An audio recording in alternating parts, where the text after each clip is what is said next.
আসসালামু আলাইকুম। প্রিয় দর্শক, অন্য মঞ্চের আলাপ চাইতে আপনাদের সকলকে আমন্ত্রণ জানাচ্ছি। ডক্টর মোহাম্মদ ইউনূসের উত্থান এবং তার সম্পদের পরিমাণ আলাদিনের আশ্চর্য প্রদীপকে হার মানিয়েছে, সেটা নিয়ে আজ কথা বলতে চাই। 1990 সালে তিনি গ্রামীণ ব্যাংকে এমডি পদে চাকরি গ্রহণ করেন। তখন তার বেতন ছিল 6,000 টাকা। এর পরবর্তীতে তার যখন চাকরির বয়সসীমা শেষ হয়ে যায়, তখনও তিনি ব্যাংক ছাড়তে চান না। এমন কোনো অমৃত বা এমন কোনো মধু ছিল যে তিনি ব্যাংক ছাড়ার পক্ষে না। এক পর্যায়ে তিনি দেশের খ্যাতিমান আইনজীবীদের নিয়ে হাইকোর্টে মামলা করেন। সেই মামলায় তিনি হেরে যাবার পরে দেখা যায় গ্রামীণ ব্যাংকে ব্যবহার করে তিনি দেশে বিদেশে বিভিন্ন প্রতিষ্ঠান করে হাজার হাজার কোটি টাকা বিভিন্ন স্থানে নিয়েছেন, যার অভিযোগ রয়েছে অনেক ক্ষেত্রেই নিয়ম লঙ্ঘন করে তিনি নিয়েছেন। তাহলে তার এইভাবে নিয়ম লঙ্ঘন করে বিত্ত বৈভবের যে উত্থান, তার কিছু তথ্য আমাদের কাছে এসেছে, আমরা সেগুলি আজ আপনাদের কাছে শেয়ার করতে চাই। 2023 সালে তার ব্যাংকে একটি ব্যাংকের অ্যাকাউন্টে পাওয়া যায় 118 কোটি টাকা। দর্শক মনে রাখবেন, 1990 সালে 6,000 টাকা বেতনে তিনি ব্যাংকে চাকরি নিয়েছিলেন। এরপরে এই ট্রাভেল ইন্টারন্যাশনাল লিমিটেড নামক একটা প্রতিষ্ঠানের দুইটি অ্যাকাউন্টে, একটিতে 11 কোটি 14 লক্ষ টাকা, আর একটিতে 2 কোটি 52 লক্ষ টাকা। গ্রামীণ কল্যাণ ফান্ড নামক 26টি ব্যাংকে 122টি এফডিআর করেন, সেখানে 2,258 কোটি 30 লক্ষ 627 টাকা জমা রয়েছে। গ্রামীণ টেলিকম ফান্ডে 24টি ব্যাংকে এফডিআর করেছেন 128টি, সেখানে দেখা যায় 2,721 কোটি 30 লক্ষ 86,250 টাকা। একটি ফিক্সড ডিপোজিট রয়েছে, যেটায় 17 কোটি 20 লক্ষ টাকা। প্রফেসর ইউনূস ফাউন্ডেশন নামক একটি প্রতিষ্ঠানের অ্যাকাউন্টে রয়েছে 6 কোটি টাকা। ইউনূস ফ্যামিলি ট্রাস্টে 5 কোটি টাকা। প্রফেসর ইউনূস ট্রাস্টে 72 কোটি 15 লক্ষ টাকা। 2001 থেকে 2011 সালে বিভিন্ন ব্যাংকে 66 কোটি টাকা। 2006 থেকে 2008 সালে 47 কোটি 89 লক্ষ টাকার বেশি। 2022 এবং 2023 সালে ডক্টর মোহাম্মদ ইউনূস আয়কর প্রদান করেন 3 কোটি 53 লক্ষ 43 হাজার টাকা। তাহলে এই 3.5 কোটির ঊর্ধ্বে যদি তার আয়কর দিতে হয়, তাহলে তার মূলধন কি পরিমাণ ছিল, আশা করি আপনাদের বুঝতে সমস্যা হবে না। আরেকটি অ্যাকাউন্টে দেখা যায় 77 কোটি 37 লক্ষ 69 হাজার টাকা। আরেকটি অ্যাকাউন্টে 9 কোটি টাকায় ফ্যামিলি ট্রাস্টের নামে কেনা গুলশানে তার একটি বিলাসবহুল ফ্ল্যাট রয়েছে। প্যারিসে তার বিলাসবহুল ফ্ল্যাট রয়েছে বলে অভিযোগ পাওয়া গেছে, এবং সেখানে বিপুল পরিমাণ তার বিনিয়োগ রয়েছে। পূর্বাচল শহরের কাছেই নৈসর্গ নামে একটা রিসোর্ট করেছেন, যেখানে 68 একর জায়গা রয়েছে, 4,080 কাঠা জমি সেখানে। ঢাকার উত্তরায় 5 একরের বেশি জমি। কক্সবাজারে নৈসর্গ নামে আরেকটি রিসোর্ট রয়েছে। 2015 সালে আওয়ামী লীগ সরকার আমলেই তিনি চট্টগ্রামে একটি স্কুল করার জন্য বরাদ্দ নেন 87 কাঠা সরকারি জমি, যদিও সেখানে কোনো স্কুল তিনি প্রতিষ্ঠিত করেননি। গ্রামের মানুষকে সেবা দেওয়ার নামে সমগ্র বাংলাদেশের বিভিন্ন উপজেলায় তিনি 6,000 কোটি টাকার জমি ক্রয় করেছেন। এই জমিগুলি এখন তিনি বিক্রয়ের চেষ্টা করছেন। অভিযোগ রয়েছে বিক্রয় করতে পারলে এগুলি তিনি বিদেশে পাচার করবেন। Europe, Africa, America, Latin America এবং অ্যারাবিয়ান কান্ট্রিতে গ্রামীণ ব্যাংকের নাম ব্যবহার করে বিভিন্ন প্রতিষ্ঠান করে সেখানে তিনি হাজার হাজার কোটি টাকা বিনিয়োগ করেছেন, এমন অভিযোগ রয়েছে। পৃথিবীর বিভিন্ন দেশে তার বিনিয়োগ রয়েছে, যেটা অকল্পনীয়, অভাবনীয়। এভাবে তিনি দেশের অর্জিত টাকা বিভিন্ন অজুহাতে, বিভিন্ন প্রক্রিয়ায়, বিভিন্ন প্রতিষ্ঠান খুলে সেই প্রতিষ্ঠানের নামে সরিয়ে নিয়েছেন। লেবার ল হিসাবে কোম্পানি লেবারদের ওয়েলফেয়ার ফান্ডের জন্য 5% শ্রমিক ফান্ডে দেওয়ার জন্য যে টাকাটা নির্ধারিত ছিল, সেই টাকাটাও তিনি না নিয়ে সেটা আত্মসাৎ করায় তার বিরুদ্ধে মামলা হয়। সেই মামলার কারণে তাকে টাকা দেওয়ার মতো পরিবেশ হয়ে যায়। কৃতিত্ব বছরে তিনি গুরুত্বপূর্ণ পদে অধিষ্ঠিত হওয়ার সুযোগ পান। ফলে ইনকাম ট্যাক্সের 666 কোটি টাকা সহ সরকারের পাওনা, শ্রমিকদের পাওনা অনেক কিছু তার দিতে হয়নি। এখানে একটি বিষয় উল্লেখ করা দরকার, যে তার বিরুদ্ধে দুর্নীতি দমন কমিশন 5টি মামলা দায়ের করেছিল এবং রিট ও রেফারেন্স মামলা ছিল 38টি। আয়কর ফাঁকির মামলা এতে সম্পৃক্ত, যেখানে 1000 কোটি, একটা ছিল 1000 কোটি, 11 কোটি 7,49,112 টাকা সংশ্লিষ্ট বিষয়গুলি ছিল। এর এগেনস্টে তিনি রিট পিটিশন করেন গ্রামীণ কল্যাণের 671 কোটি 11,76,322 কোটি টাকা, গ্রামীণ টেলিকম ট্রাস্টের 209 কোটি 98,57,738 টাকা, গ্রামীণ শক্তিতে 57,25,190 টাকা, গ্রামীণ টেলিকম রেফারেন্স মামলা রয়েছে তার, গ্রামীণ কল্যাণের 159 কোটি 67,95,326 টাকা, গ্রামীণ টেলিকমের 30,03,67 টাকা, গ্রামীণ ট্রাস্টে এইরকম ভাবে অসংখ্য মামলা তার বিরুদ্ধে ছিল, যার পরিমাণ আমার কাছে যে তথ্য আছে তাতে প্রায় 13টি।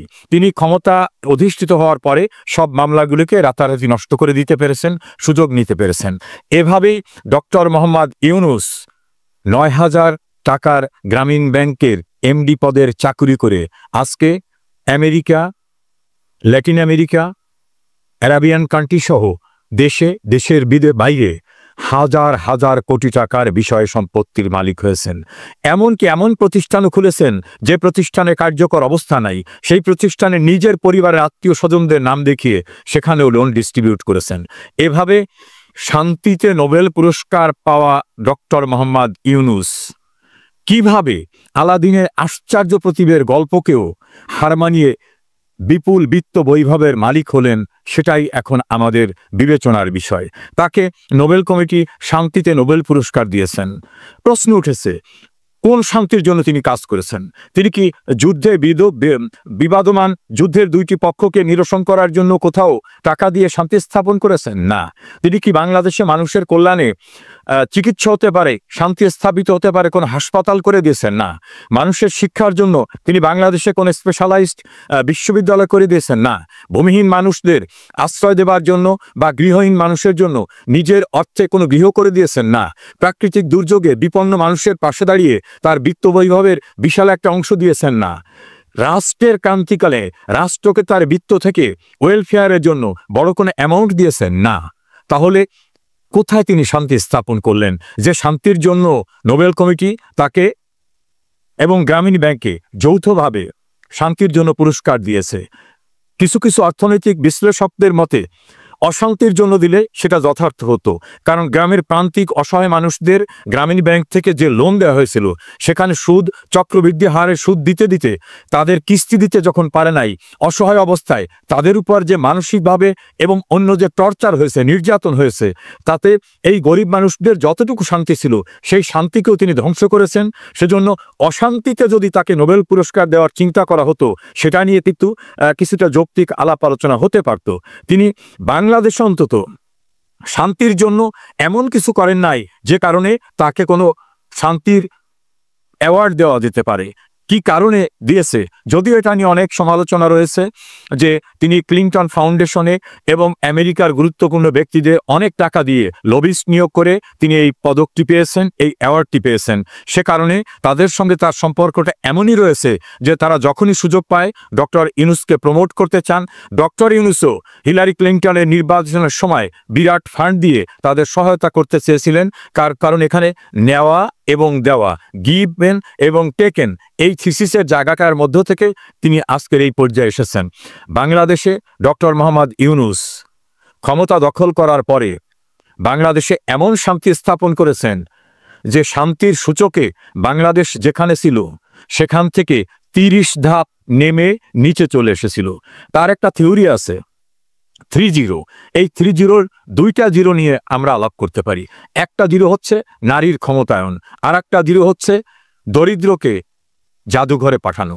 অতি সম্প্রতি বিশ্বব্যাংকের রিপোর্ট অনুযায়ী, যেটা ডিসক্লোজ করেছেন বাংলাদেশের খ্যাতিমান অর্থনীতিবিদ ডক্টর দেবপ্রিয় ভট্টাচার্য, যে এই ইউনূসের শাসনামলে 27 লক্ষ মানুষ অতি দরিদ্র হয়েছে, তার ভিতরে 18 লক্ষ নারী। অর্থাৎ ওনার যে জিরো জাদুঘরে তো দরিদ্র পাঠান নাই, দরিদ্রের সীমা বেড়েছে। ওনার যে জিও নারীর ক্ষমতায়ন, সেটা বাড়ে তো নাই, নারী আরো বেকার হয়েছে। বাংলাদেশে 149টি ইন্ডাস্ট্রি বন্ধ হয়ে গেছে। বাংলাদেশের সামগ্রিকভাবে উন্নয়নের সূচকে ভয়ঙ্কর পরিস্থিতি। 11টা রাষ্ট্রে তিনি সফর করেছেন, কোনো রাষ্ট্র থেকে তিনি কোনো উল্লেখযোগ্য সাহায্য পাননি। প্রথম দিকে তার একটা ভাবমূর্তি তিনি প্রচার করে প্রসার এটাকে স্টাবলিশ করতে পেরেছিলেন।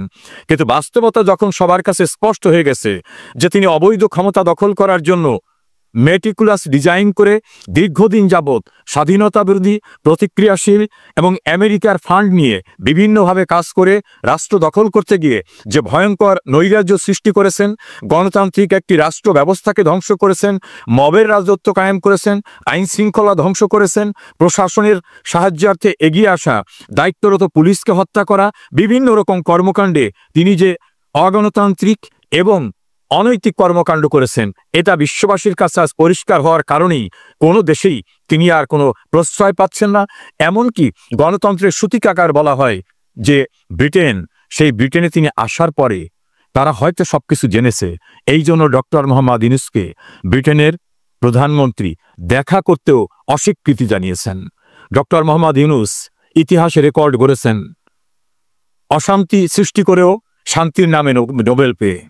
দ্বিতীয় রেকর্ড সৃষ্টি করেছেন, বাংলাদেশের ইতিহাসে যে নৈরাজ্য হয়নি, সেই ভয়াবহ সন্ত্রাস পৃষ্ঠপোষকতা দিয়ে রাজনৈতিক নেতৃবৃন্দদেরকে বিনা বিচারে কারাগারে রেখে, রাস্তাঘাটে নির্মমভাবে মানুষ মেরে যাওয়ার ঘটনাকে পৃষ্ঠপোষকতা দিয়ে এবং বাংলাদেশকে আইন শৃঙ্খলাহীন, বিচার বিভাগকে আজ্ঞাবহ করা এবং সামগ্রিক অর্থে বাংলাদেশটাকে একটা নরকে পরিণত করার ভিতর থেকে তিনি যে দৃষ্টান্ত স্থাপন করেছেন, তা আমার মনে হয় বাংলাদেশে গণতান্ত্রিক সরকার বা সামরিক সরকার কেউই এমন ঘটনা ঘটাতে পারেনি।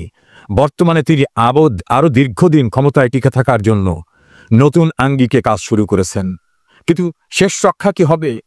আলাদিনের আশ্চর্য প্রদীপকে অতিক্রম করে বিত্ত বৈভবের পাহাড় গড়েছেন বাংলাদেশের মানুষকে শুষে নিয়ে, কিন্তু শেষ রক্ষা হবে বলে তো মনে হচ্ছে না।